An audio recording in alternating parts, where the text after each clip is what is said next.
Na verdade, o tema é bastante sugestivo, porém, se inferirmos aqui um juízo crítico a este tema, acabaremos caindo como que num paradoxo. Por quê? Porque estamos a falar do papel da universidade para a transformação social. Por que um paradoxo? Porque a transformação social é exatamente o papel da universidade. Uma universidade que não transforma a sociedade exatamente deixa de ser uma universidade, tornando-se uma mera fábrica de diplomas. Vamos considerá-la como sendo simplesmente fábrica de diplomas, porque está a falhar com seu objetivo, objeto social, que é a transformação social. A universidade vem do latim universitas, que significa totalidade ou conjunto.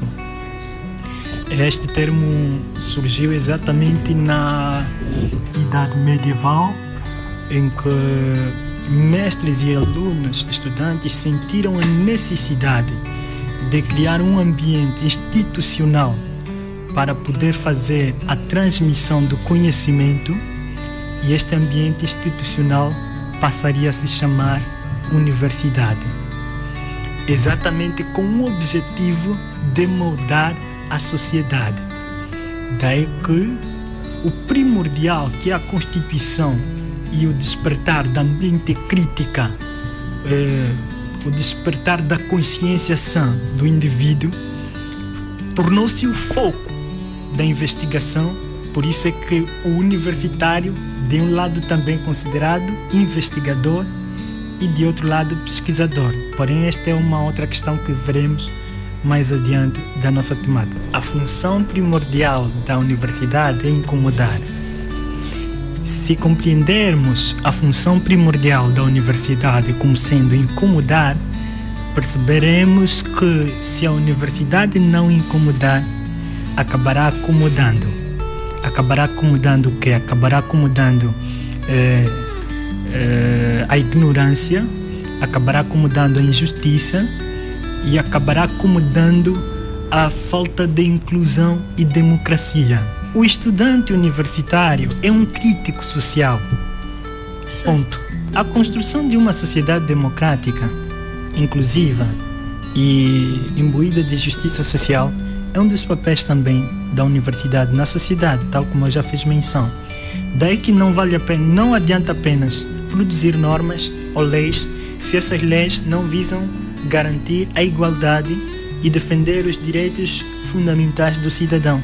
Quando o universitário não foi devidamente dotado com essas capacidades, ele ficará limitado, porque não tem a mente crítica. E é a mente crítica que te faz desenvolver ideias fora do quê? Da caixa.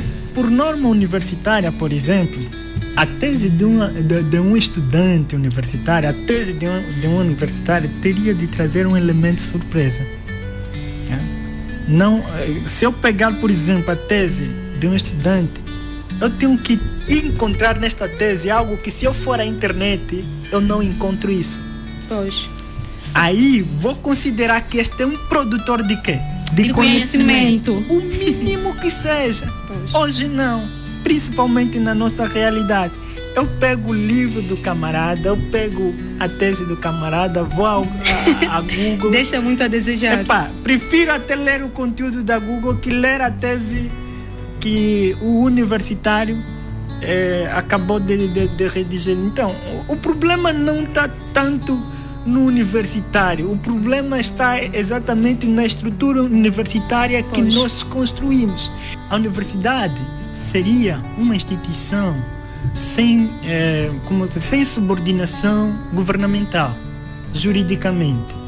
Por quê? Porque quando uma universidade tem subordinação governamental, ainda mais dentro da nossa realidade política, em que não há despartidarização, digo assim, das instituições públicas, quando uma universidade não tem esse desvínculo do governo ou ao governo, acaba sendo o que? Subordinado dele.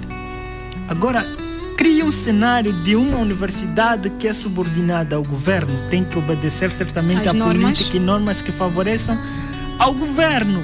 Então, o estudante universitário não será livre porque já deverá ter uma linha de pensamento, e se pensar fora da caixa é tido como subversivo. A universidade ensina a pensar e não a obedecer. Repito, a universidade ensina a pensar e não a obedecer. Estudar e não pensar é triste. Quase nada, é triste. E pensar sem estudar é perigoso.